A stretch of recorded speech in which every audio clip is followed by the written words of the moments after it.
taking on somebody else's emotions is not only exhausting, it can really debilitate your quality of life.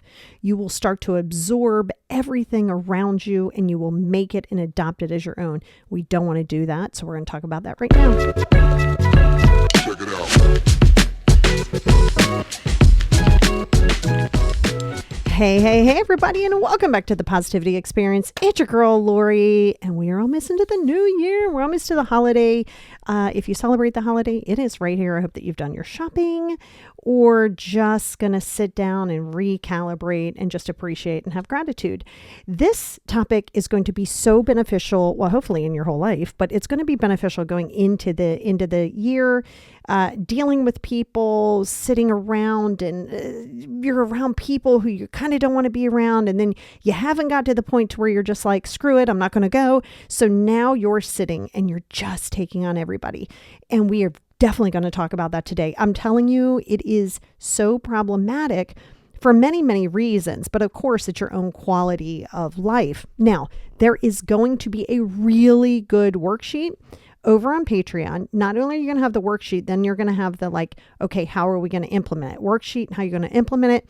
Someone asked me about Patreon and what it is. So that is the paid Patreon, and you will get one episode every time this is released. You will get one, and the worksheet will always complement whatever the topic is, but you will get one a week. And then on the abundance tier, if that's your selection, you would also get one more bonus episode. But keep in mind, it is 4 episodes as long as there's 4 podcasts. So if that's your jam, hop on over to patreon.com/the positivity experience, and you can get your worksheet and every worksheet before thereafter.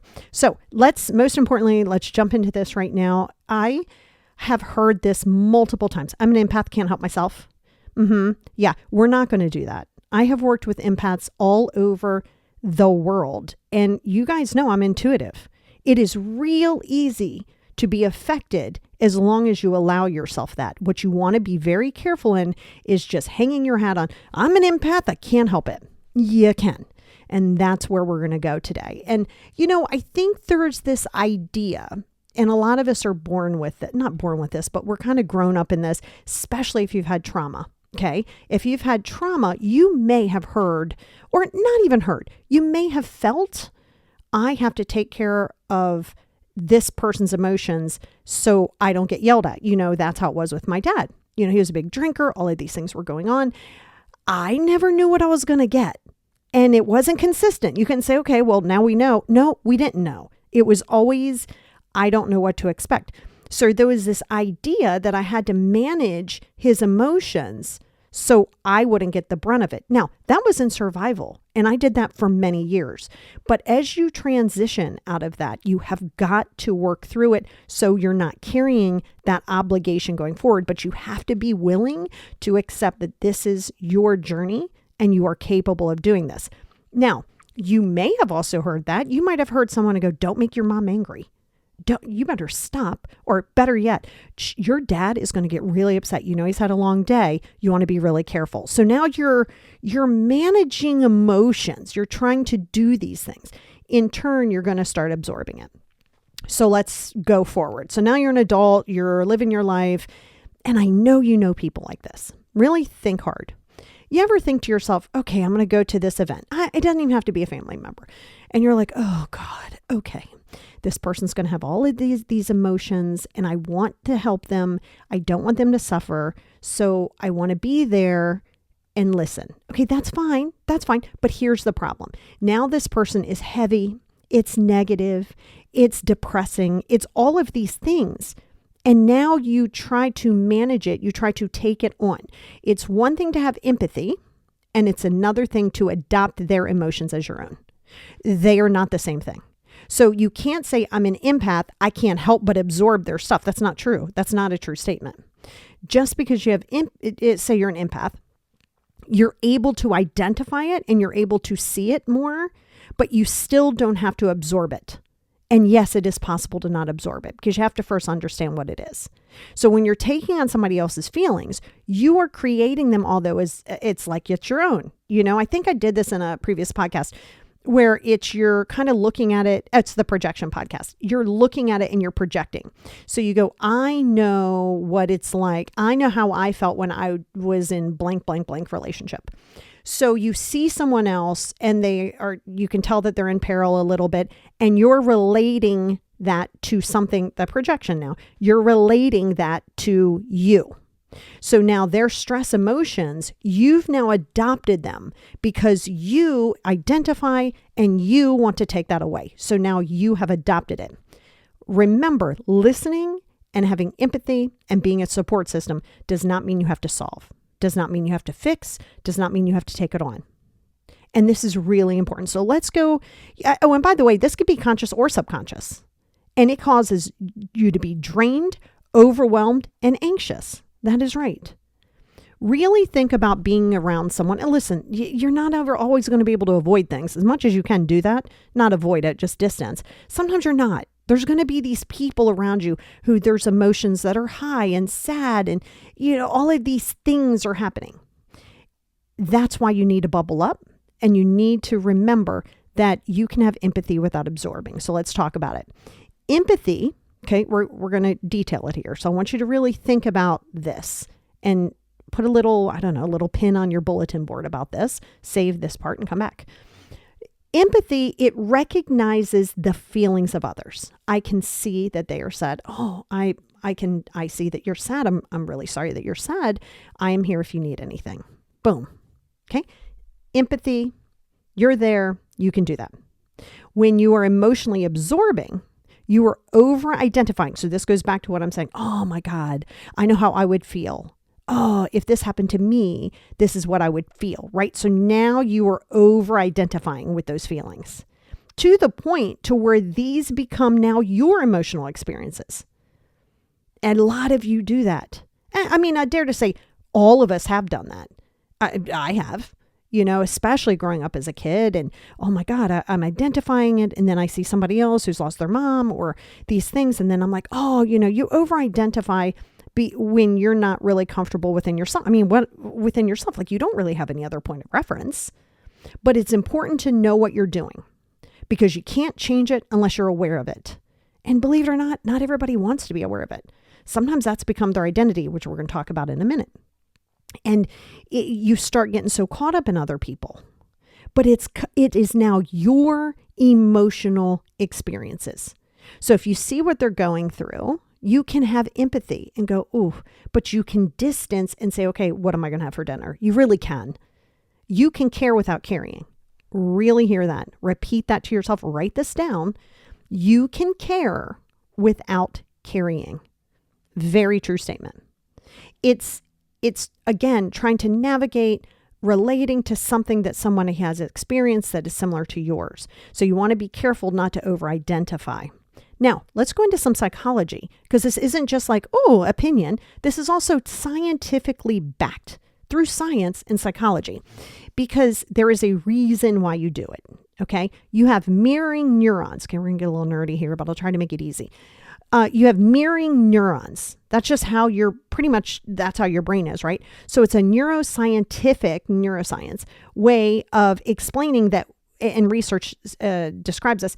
When you have mirroring neurons, it is in our brain to emotionally absorb, okay? I'm sorry, not to emotionally absorb, but it's to observe, that's the word I was looking for, others' emotions or actions. So you can look without absorbing.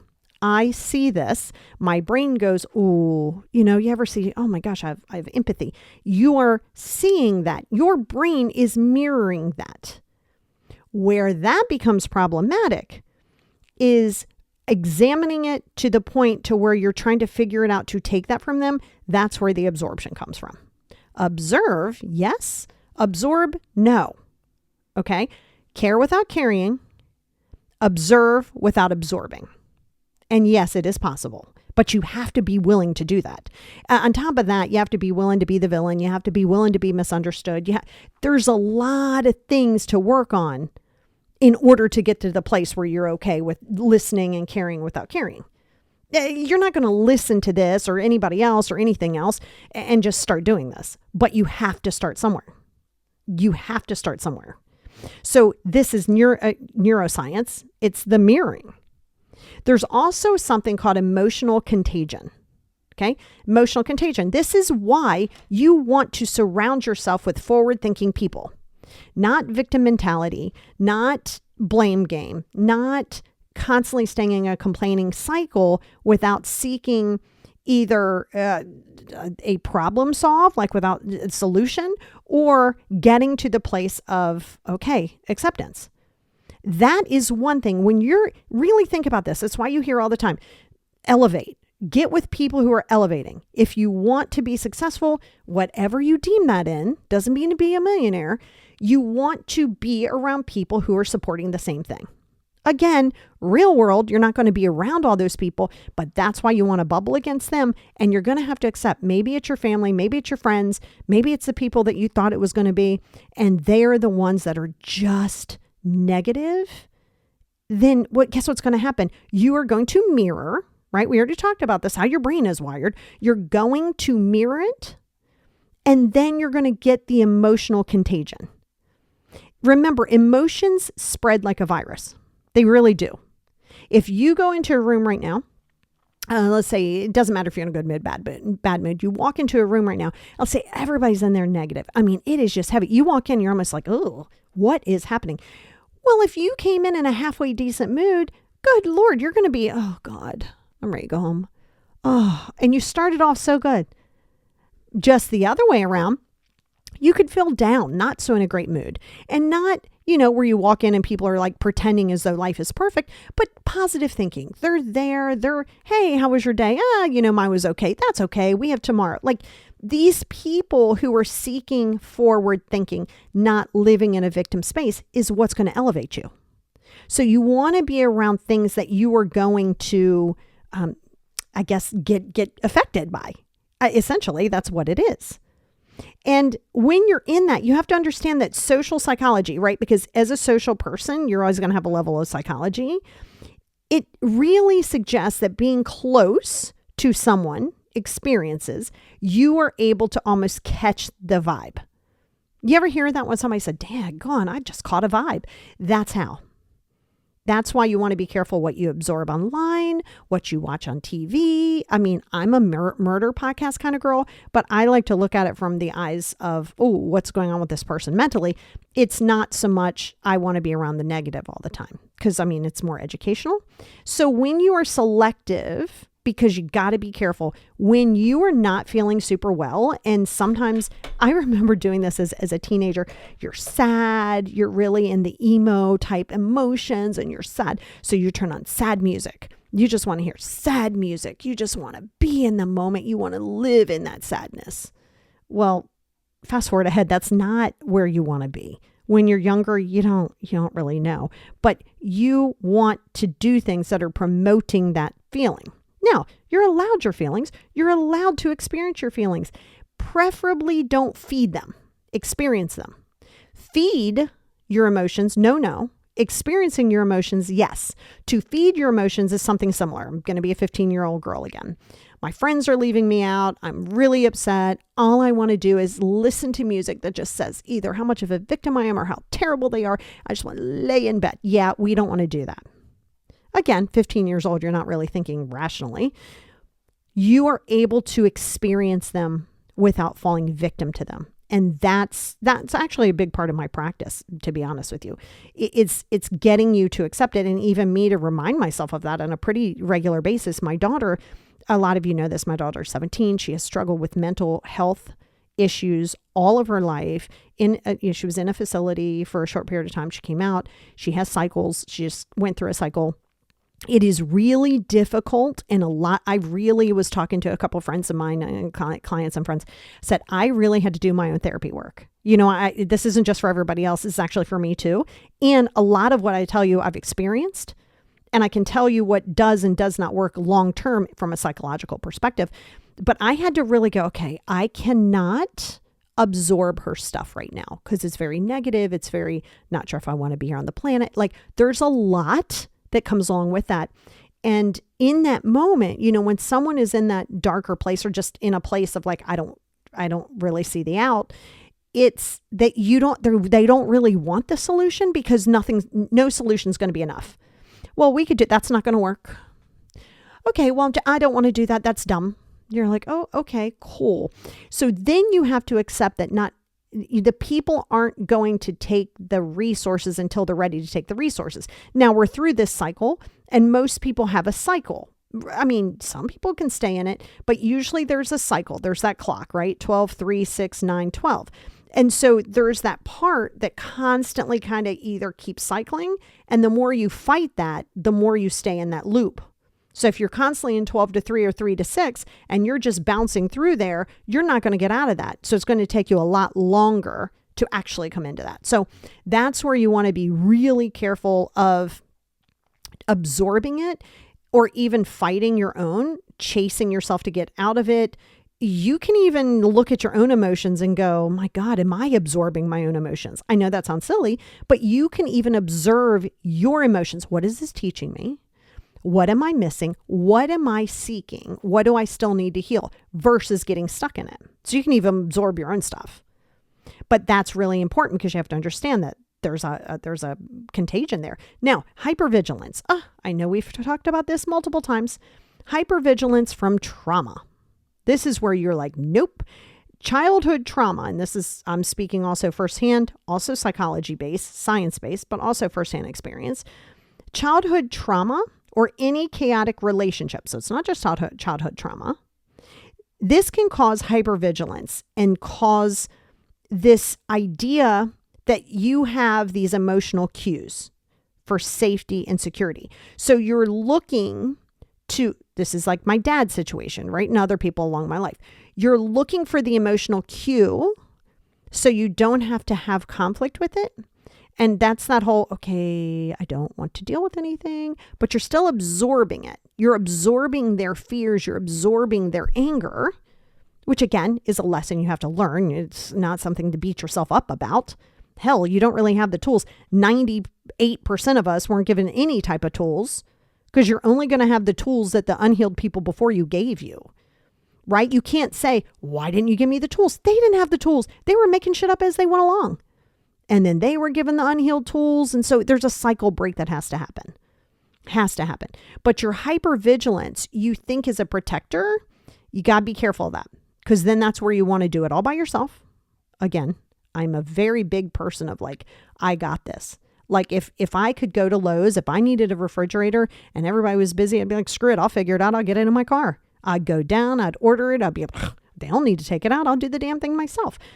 It's good in some spaces to be independent, not hypervigilant. Independent. It is not good to always feel as though you have to be. And I understand it's a trauma response. I get it. But trauma responses you cannot stay in a trauma response. Yes, it changes your brain chemistry and you can rewire that again. That's what we talk about here. Neuroscience, the things I talk to you about, I make it like layman's terms. It's science-based. Okay, I'm going to always have a harsher approach. I'm going to let you know direct stuff. If you want to sit and listen to a scientist, they will tell you the same thing. It just might be a different delivery. And you have to decide what that delivery method is. But just because some people don't like to hear it or they don't like the package doesn't make it less true, right? Just because you don't like how it's presented doesn't make it any less true. And so those are the things that you have to remember. And you have got to understand that taking everything on is not this impressive thing. It's great. It does come in handy. I'm not going to lie to you. I'm not going to lie. Because when I want to get something done, I'm like, screw it, I'll figure it out. That's good. Just be careful of that not kind of linking. You got to be really careful of that. Now, that hypervigilance is always going to be something that you're always seeking too. I need this person to be in a good mood so then I feel safe. But that's not always a true statement. Just because someone's in a good mood and you're trying to dance around it, are you really safe? I mean, you might feel safe in that moment. Are you really safe? Because then you're always like, oh God, what's going to go on here? So then you're always trying to keep it safe. But is that really safe at all? If you have to constantly work and overanalyze and overplease and do all that stuff to try to feel safe, you're not safe. Because a person in a relationship, in a situation that is truly good and safe for you, you would not have to do that. Now, the issue comes when you want that specific person to do it, and that specific person does not owe that to you. So accepting that safety isn't supposed to be coddling. Safety is allowing yourself that time and that space to be with yourself and feel good and feel that these people around me have my emotional best interest at heart, but I don't have to work to prove that to them or to myself. And so that's all rooted in the psychology. Now, here are some empathy misconceptions, and I cannot begin to tell you how much people misconceive and misconstrue what empathy is. Many people equate being an empath with having no choice but to absorb others' emotions, other stuff. It's not a mandate to carry the burdens of others. That's the thing. You're looking at it and saying, I must have empathy and I must be there to fix and solve. You're not going to be. You can be empathetic. Listen, some people are going to have more empathy. It's just true. Some will have more empathy. Some will have more patience. Doesn't make you better or worse. We're different as people.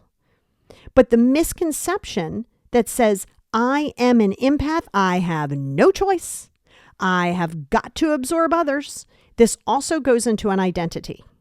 Because now you'll be like, can't help it, I'm an empath. There is this level of, I'm going to take this on. There's this level of purpose, going back to last week's podcast, this misconception of purpose. My purpose is because I'm an empath. My purpose is to be here for these people. That's not your purpose. So allowing yourself, and we know that being an empath typically comes from a trauma response anyway. So when you're in that space, again, you want to be careful of adopting it. I know what this person went through, so I have extra empathy. That's projection. So if you haven't heard if you're new here, hey, hi, welcome. But if you haven't heard it, or even if you have, go back a few weeks, probably a month and a half ago, to the projection podcast. Because the amount of times that we project onto other people is insane. It really is. So much of what you do, the choices that you make, you got a point of reference. At the end of the day, you got to do what you got to do. But don't project your stuff onto other people. I know how they would feel. I didn't have somebody there for me. In turn, I have got to be that person to solve this problem, and that is not going to save you. That is not going to save your mental health at all. It doesn't fix your past. You keep trying to find these fixes. Where going back in time is great if you're like, okay, I want to learn from this. What are my things? Like, what did I learn? What were my challenges? What can I do with that now? No, when you're in the middle of it, you're not going to know. You're not going to know. So there's no need to beat yourself up. It's about awareness. What are you aware of today? Because that's a big one. Because when you're carrying the burdens of others, you think that you're running interference for them. And you're not. Many times, and this is a tough one. I just told you what I've been going through with my kid. And it's not my first time. It's not my first rodeo around here. Is when you are seeing this and when you are experiencing this, it is very easy to get lost in solving the problem. In turn, you're absorbing the emotions and you're projecting. It's so easy. And it's the awareness. You have to pull back, journal it. Book a session with me. Book a session with somebody. Listen to 57 podcasts. Read books. But they are only as effective as you're willing to do the work. Of course, it's hard to watch someone suffer. It's hard to see what they're going through. It's hard not to take on that emotion. But you will lose yourself. You cannot make someone want to heal, and it is not your job to do that.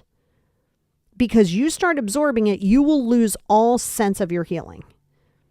Again, you're in that black and white thinking. If I'm not super empathetic and trying to solve it, fix it, and be there at any given beck and call, then I'm a bad person. I'm cold and callous and rude and selfish because I'm not at their every beck and call. That's not a thing. There's 87,000 different colors of gray and different shades of gray, and you're allowed to find those. Again, going back to what I said, care without caring, observe without absorbing. Again, tattoo that on your forehead should you need to. But it's important for you to understand it because then remember this too. An affirmation doesn't change you. Like you don't just go, okay, here's my affirmation. I am plentiful. The universe provides me abundance. Yes, but you got to believe it. You got to live it and you got to repeat it and you got to do the things. Just saying I'm abundant in the universe isn't just going to drop everything on top of you. You got to work towards it. Same thing. It's going to take you a minute. But you have to remember that when people have become not absorbing, they know that you're absorbing and they know that you're problem solving and fixing it. When they feel some kind of way, they will reach out to you because they want you to basically heal and fix them. And the moment you're like, oh God, this is like, because I don't care who you are, that's going to be draining. I don't care who you are.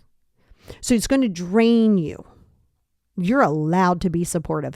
People go through shit that's really dark and deep. Be supportive without absorbing it. But you also have to protect your mental space and your mental peace along that journey.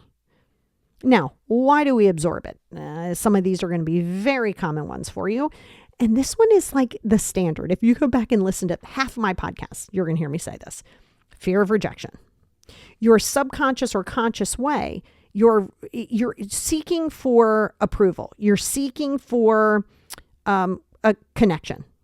Your fear of rejection. It's the same thing with people pleasing, right? Like there's a level of people pleasing, not all, but there's a level of people pleasing where you're fearing the rejection, right? Like again, been there, done that, bought the shirt with my dad and many other people. You want to just keep the peace. Just everybody just please don't stress me, don't hit me, don't do whatever. So you come to that, right? So that's a hypervigilance we talked about, but there is still this level of acceptance. You don't want to be rejected. So you try everything that you can. By absorbing, you're trying everything that you can. So you fear being rejected. And just remember, every no is not a rejection and not everybody in your space needs to stay there. So you can't really a no is not a rejection.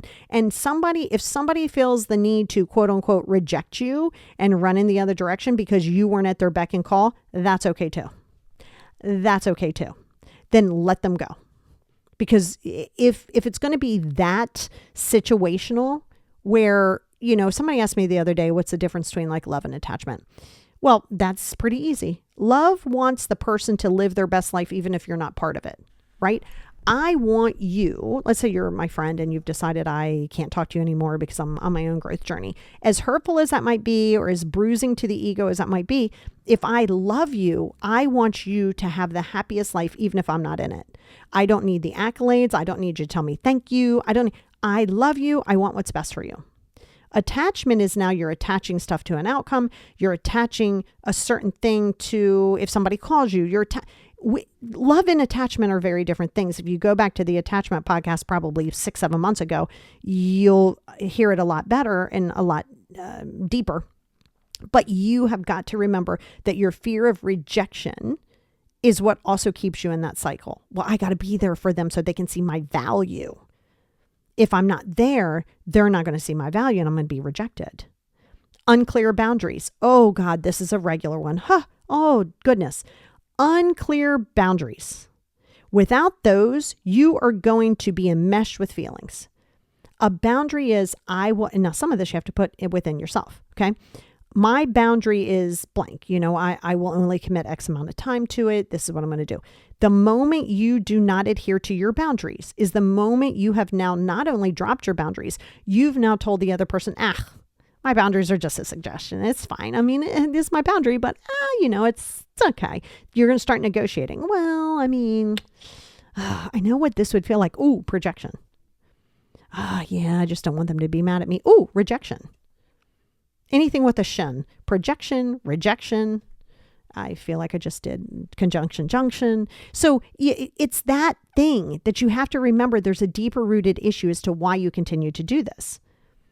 Now, identity confusion, this is what I was talking to you about before, is your identity now becomes the saver. Your identity becomes the person who takes on everything else.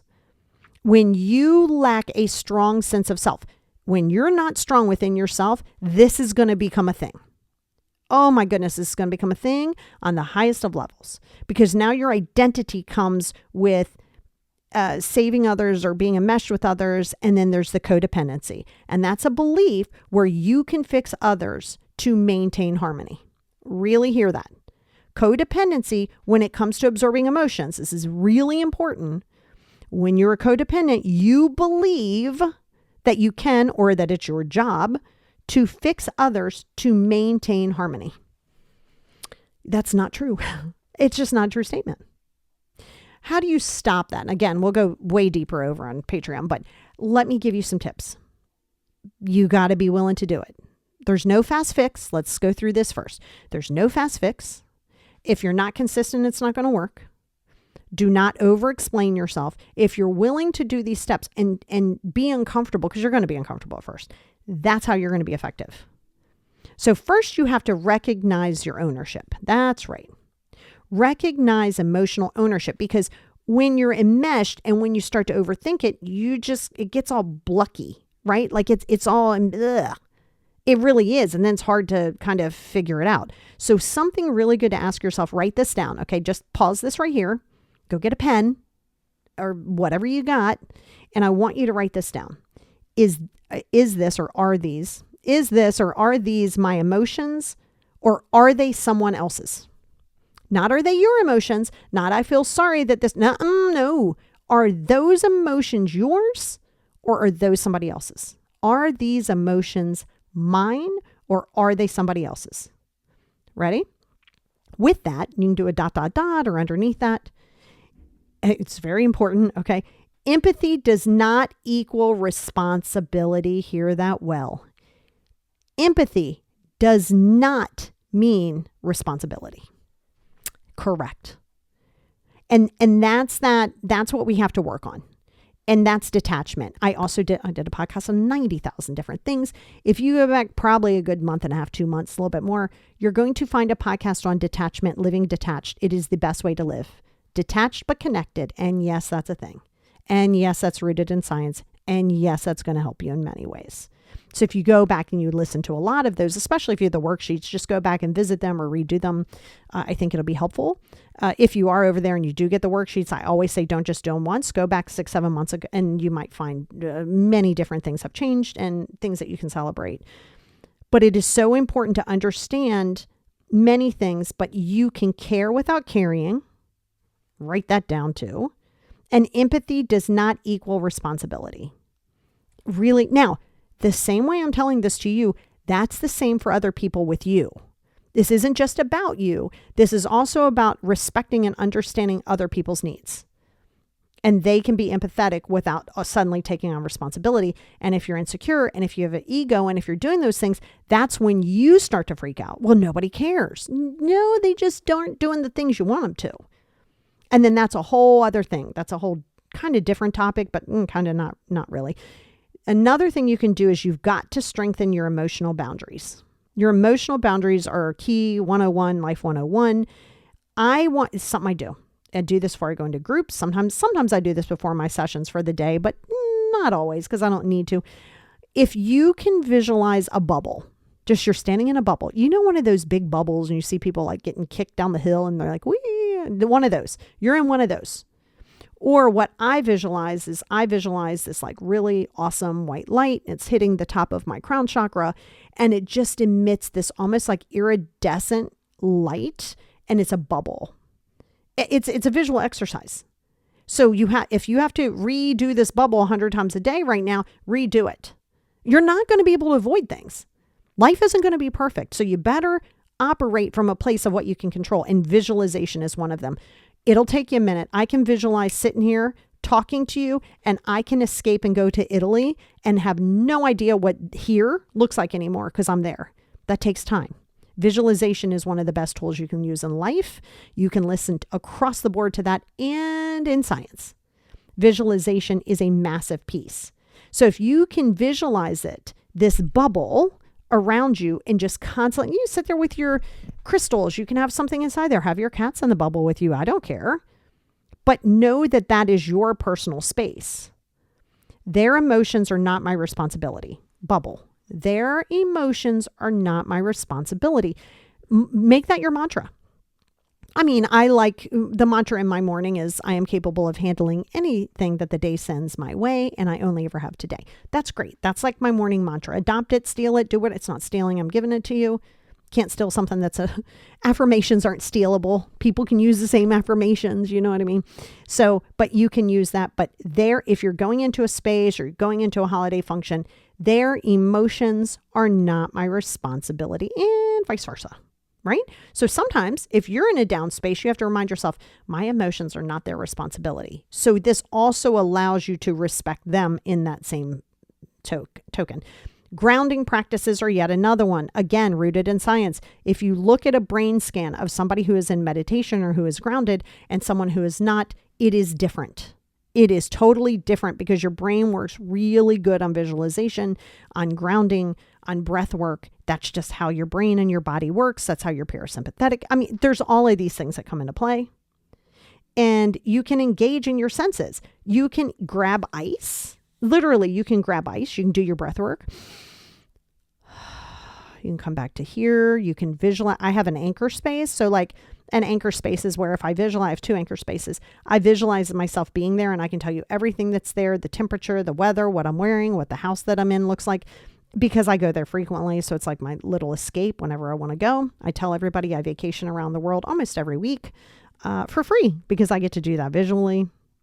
But it's allowing yourself to have that, focusing on your breath, doing your journal work. Those things are imperative to ground you, because you get real caught up in your brain. You're real caught up top when we start worrying about the things we can't control, which, by the way, you're a human being. Nobody's expecting you to just flutter through life, just peace, love, and happiness, but you've got to have some of that.